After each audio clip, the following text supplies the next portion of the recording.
What's up, folks? David Soto Jr. here, and this is the David Soto Jr. podcast.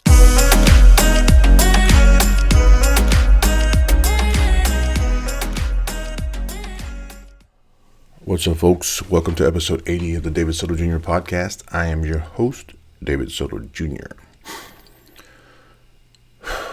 Today, I want to talk about something that's been on my mind the past 2 mornings when I woke up.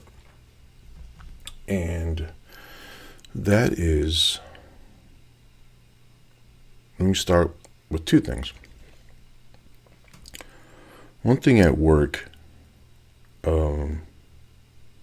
co-worker we're having a pretty decent discussion. And something came up where I said, well, I could fix the labor issue and immigration issue all in one failed swoop. And he said, how's that? I go, open up the borders. And he said, oh, then we won't have a country left. So I had to inquire as to why won't we have a country left. And he said, oh, I don't know what he said. But my response was, this country is founded off of immigrants or by immigrants, or the whole concept of this country is based on immigration. And his comment was legal immigration. And I'm like, oh, so the people who came over, he goes, yeah. He goes, on the Mayflower. He goes, oh, no, not the Mayflower, Ellis Island. I go, no. And that's funny how when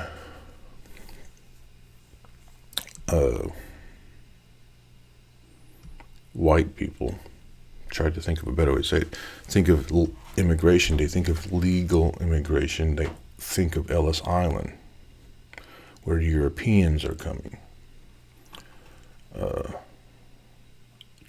through. Basically, more white people came through the country through Ellis Island and went through the process, and it was all legal. Actually, I don't know the truth about how that worked, how that was legal.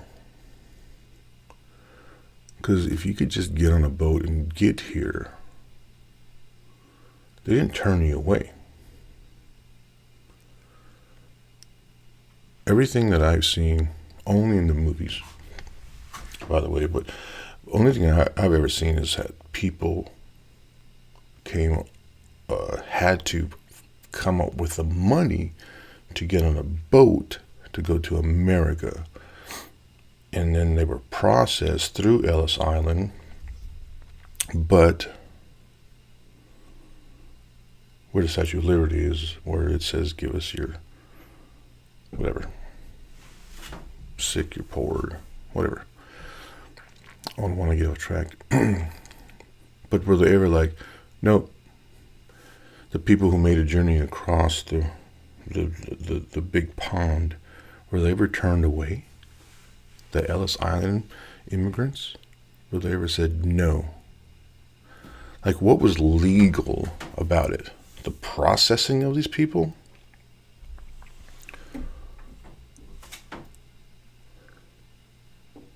The way that the government wasn't chartering boats, were they? I don't know. I'm gonna dig for a book or do some reading on that one. That's interesting. And that's everybody's defense, right? Do it legally, like on Ellis Island. But anyways, I said, no. He said the Mayflower. Oh, no, not the Mayflower. I'm like, yeah, let's talk about the Mayflower.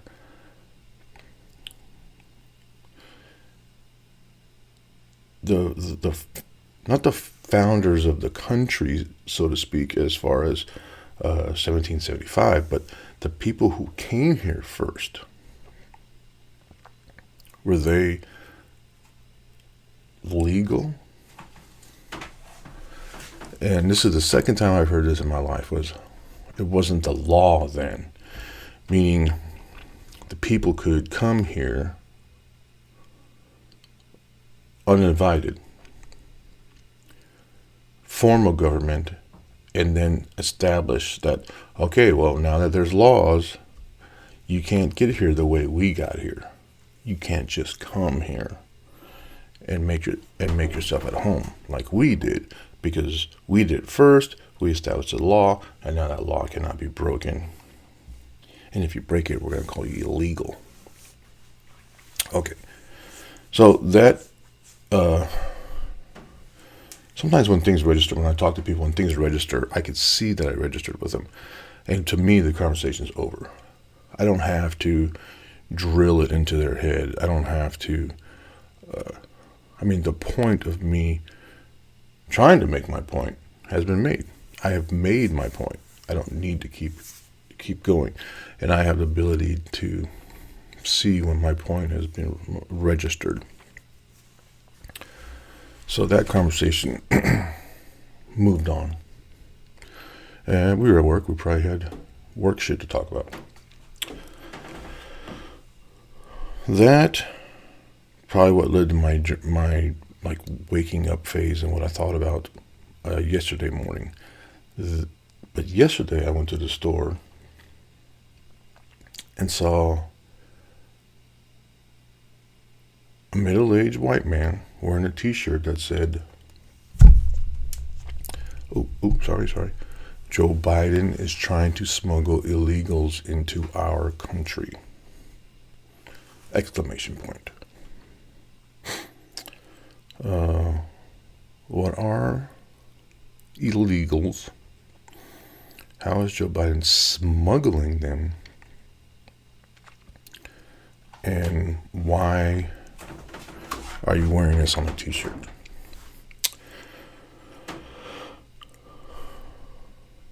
So let's talk about that. We got a bunch of people at the border who want to come in, who can't because of Title 42, which Trump put in place, in my opinion, to keep brown people out, and use the excuse of COVID to put it in place. Like, he wanted to put it in place. He wanted to block the border since he took office. When COVID hit, he had a legit excuse to do so. That created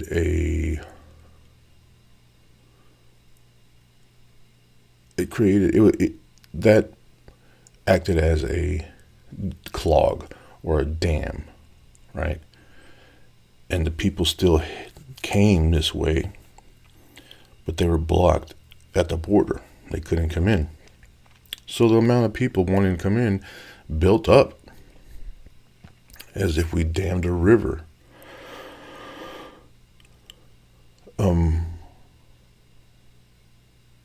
And then he didn't get reelected. And Joe Biden came in, and now this border mess is his fault. And if he removes Title 42, he breaks up this dam, then there will be a flood of immigrants coming in. Here's the thing. They're not necessarily illegal, all right? First of all, we could go with the humans can't be illegal thing, or humans aren't illegal. But, okay, I see your point. There has been a law established called illegal entry or something, right? So if you come in and not do it legally, you have broken the law. First time they send you back, second time they put you in jail, which is horrible. I guess it's meant to deter people from coming to this great country, right? This country is great, and people want to come here. The one thing is that a lot of these people, I don't know the numbers, but I'd say a majority of them are seeking asylum. In a sense, they're doing exactly what the Ellis Island people were doing. They're coming to this country, but they're doing it on foot, right? They're doing it on foot, and they're brown. So that's also not cool, I guess. But they're seeking asylum, just like the people did going to Ellis Island, except they're coming on foot. They're doing it legally. They are legally coming. There is no law for unlawful entry. They're not breaking the unlawful entry law if they're seeking asylum.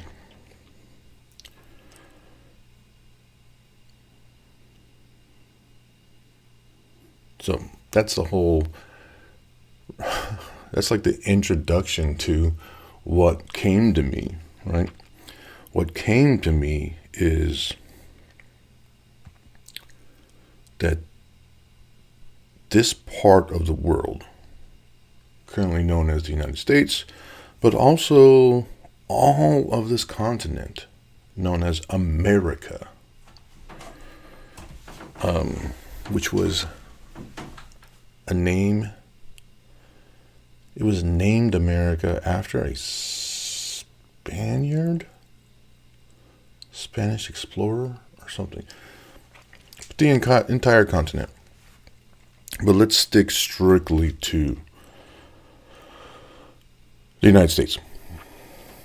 We had people coming over from Europe, and then they basically rounded up and killed most of the brown people that lived here.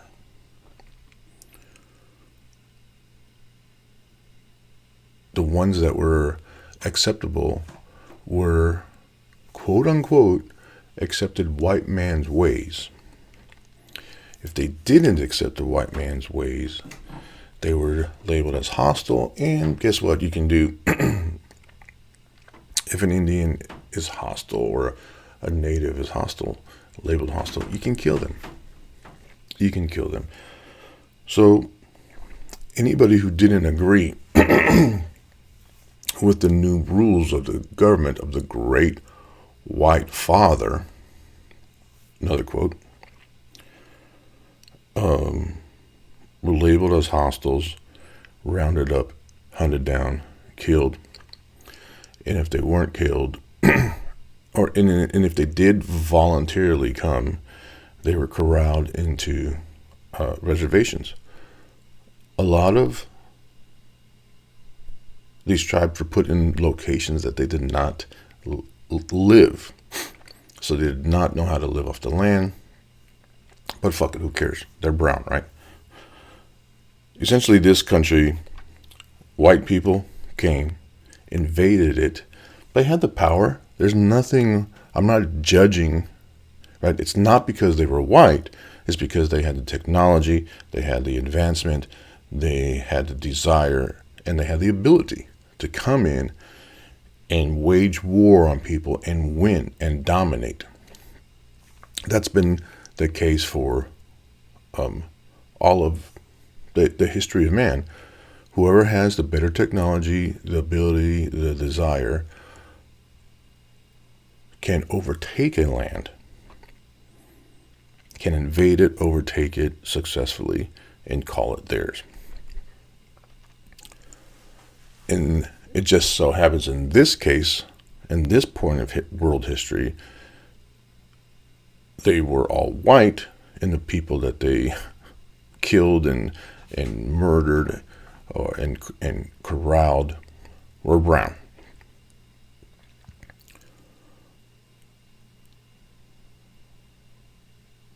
So Europeans, English, Spanish, French came over and took over this land. that we now call the United States.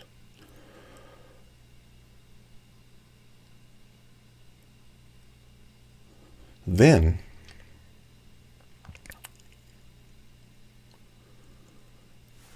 they formed a law.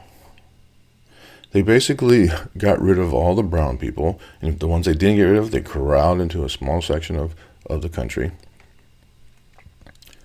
And then they did not allow anybody else to come in.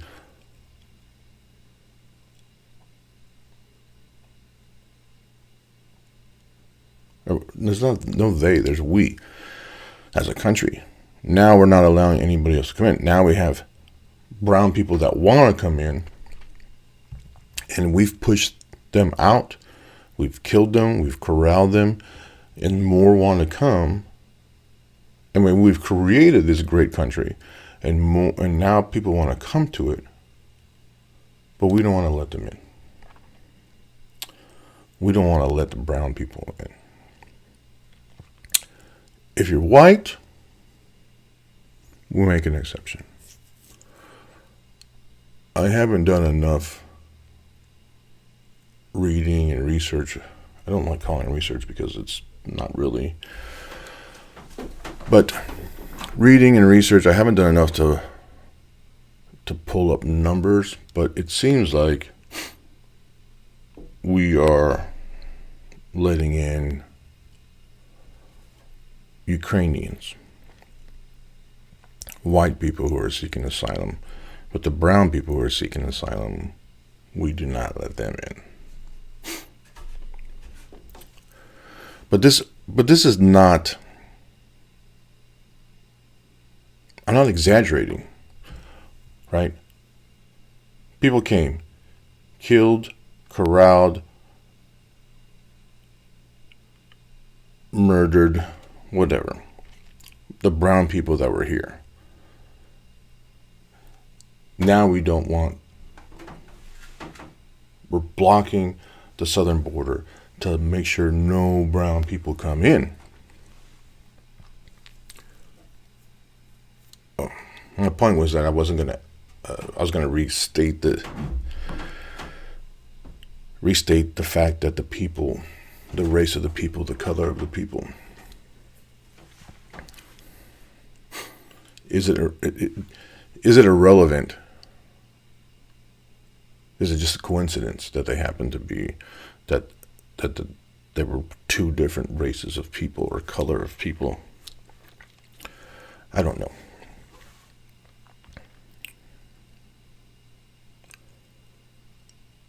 But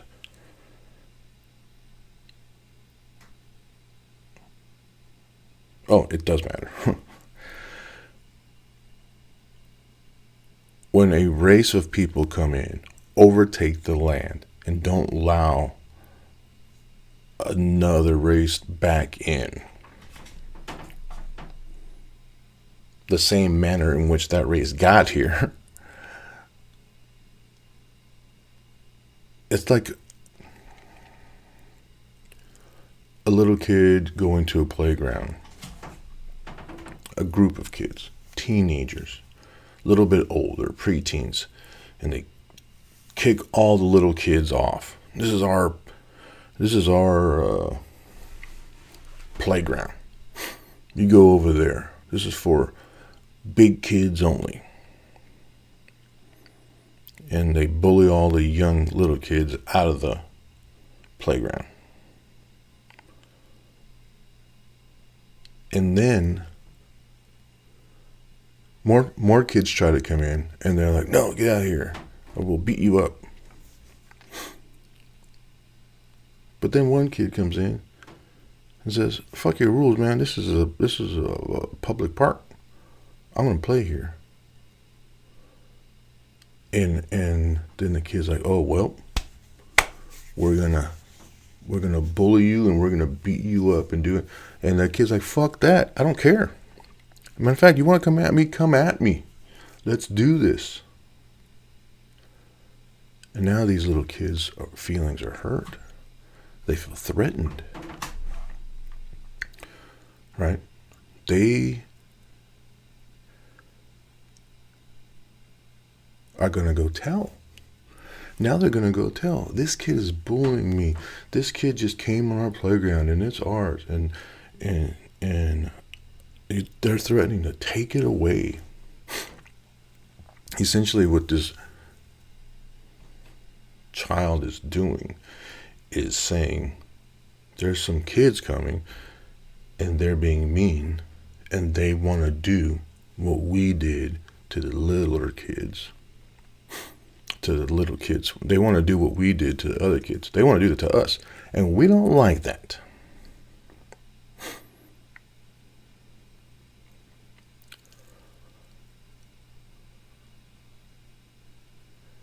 People of color have been mistreated for centuries. And the second that they stand up for themselves, the second that they challenge what is now the norm,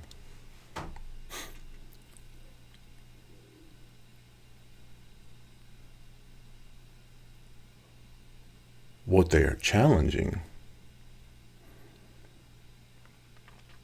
is white supremacy. Right? This is why what people are afraid of is their white supremacy being challenged or taken away from them. Right? So this is what I was trying to get to is people come to a land, they kick out all the people of color, and then they prevent people of color from getting in. And they do it successfully, right? They have the power, they have the weapons, the tools to mow down villages of people. We have the weapons and tools to man the border and put up walls and patrol them in Humvees and 4x4s and to carry guns. We have the power to do that. Those people, majority of those people happen to be white.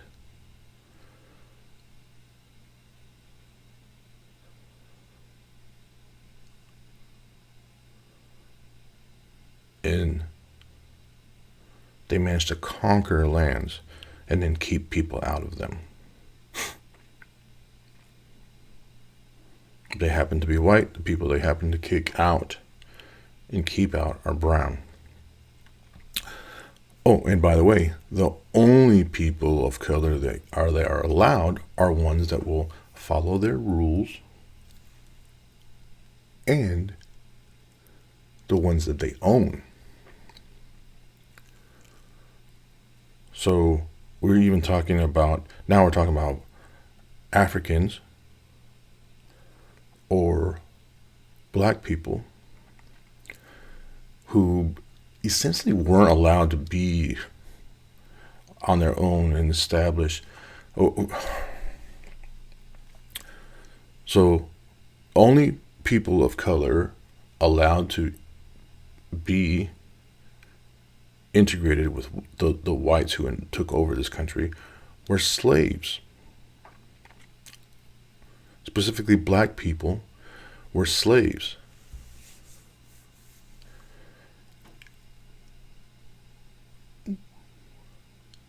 And when these people were no longer considered chattel and set free,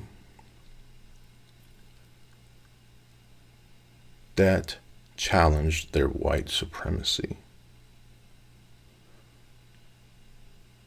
And as a response in that, they treated that race of people like shit for many, many years, to include killing them because of the color of their skin.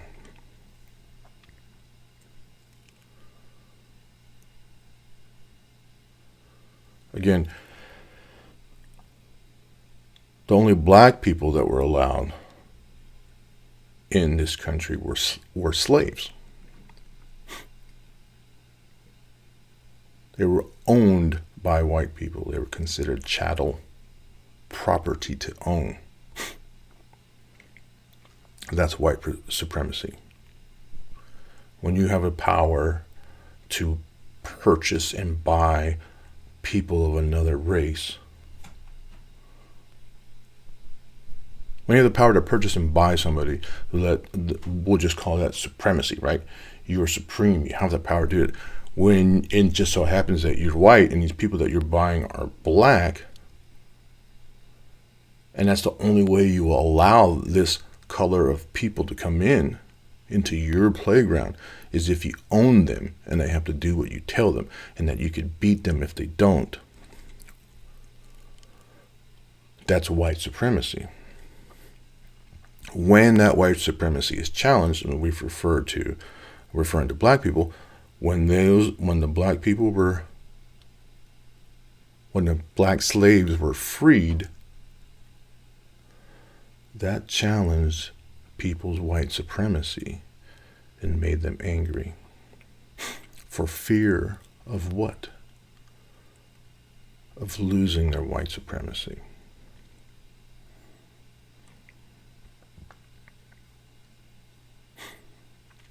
But back to the brown people.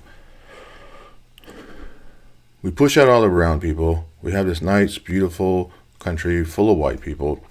Then brown people want to come back in. We go, no. Then World War II hits. And we're like, all right, we can let some brown people in. That was called the Bracero program, in where all the white laborers were soldiers, and they had to go to war. And the work that needed to be done, specifically farm work in the fields, there was nobody to do that. So then the government sanctioned the Bracero program, allowed Mexicans to come in, converted the Mexicans who were here undocumented, allowed them to become part of the Bracero program. So they're already here, they're already working. Why not make it?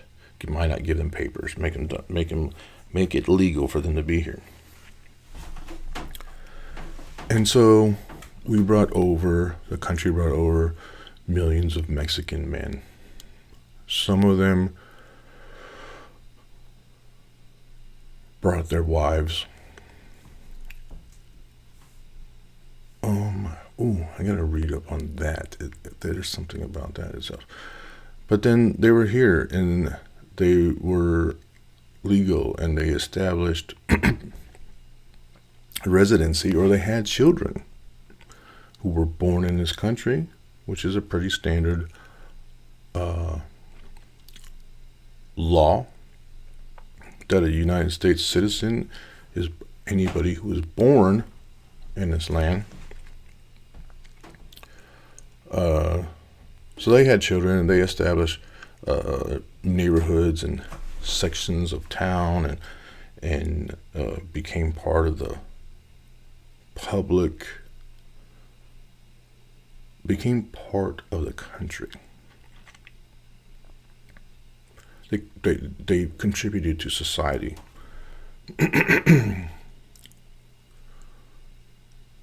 By establishing a home, working and establishing a home, and having children and sending their children to school, and obeying the laws. After World War II, the Bracero program was scheduled to end, and because Mexicans are good workers and will work for cheap. Not this Mexican, but Mexicans I'm talking about, right? They're good, hard workers. That's not new news, right?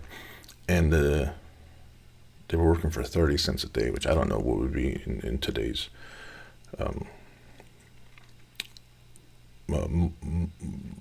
money, currency.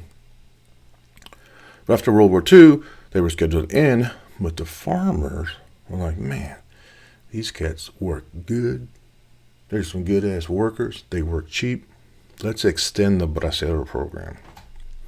So it got extended up until like 1952 or something, where oh, you're gonna love this. Oh, come on. Oh, 1954,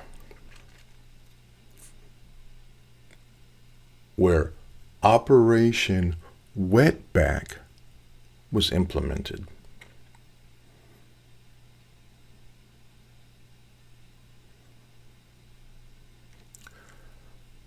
Operation Wetback.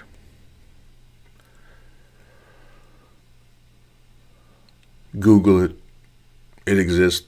I had no idea until I was reading about the Bracero program. Operation Wetback. Basically, we're done. We don't need your help anymore. We don't want you here. We're going to round you all up and send you back to Mexico. Literally, there's a picture here of a truck bed full of Mexican and Mexican Americans. Even U.S. citizens were deported in Operation Wetback. How did they pick which people should be deported and which shouldn't? The color of their skin. They sent all these people back, and somebody could probably would say, "Hey, I'm an American citizen. Doesn't matter. Prove it." Now, can't prove it. I can prove it. You're brown. I can prove it. I can see that right now. So you got to go. Get in this truck.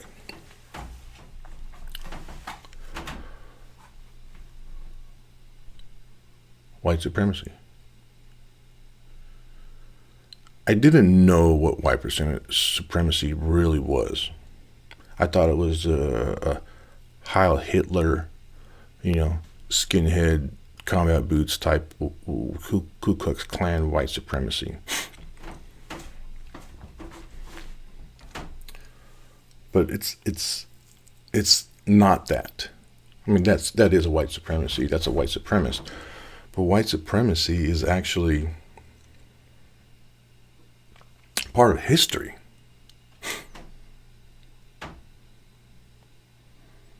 And it's ingrained in our brains, I guess.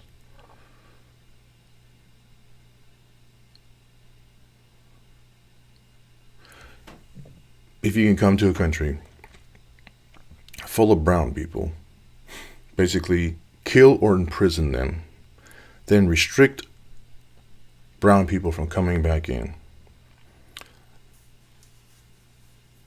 If you can own black people,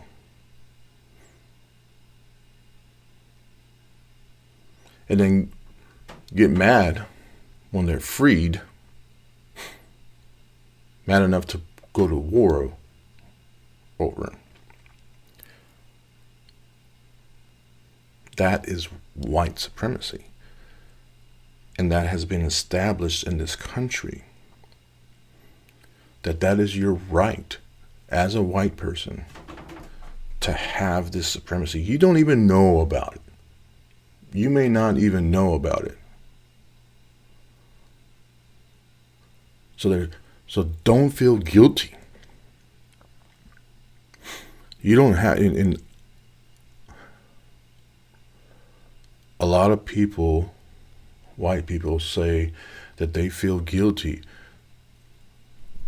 and that people of color are making them feel guilty. That's your own shit. You deal with that. A person cannot control how you feel. You as a person are in control of that. So if you feel guilt, it's because you're processing this and it's making you feel that way. Your thoughts are what's making you feel this way. But I'm here to tell you, it's not your fault. You probably didn't even know that that this white supremacy thing existed, and that even though you're white, you benefit from it. But again, you didn't know it exists. So that's not really your fault. You don't have to feel guilty.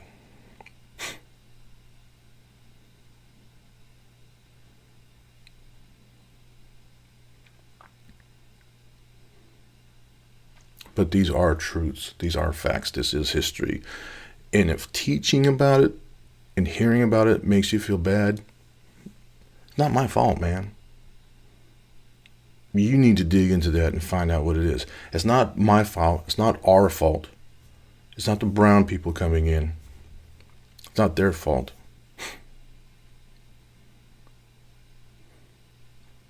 If you feel guilty or angry because white supremacy exists, or that your white supremacy is being maybe challenged or maybe taken away, that is on you.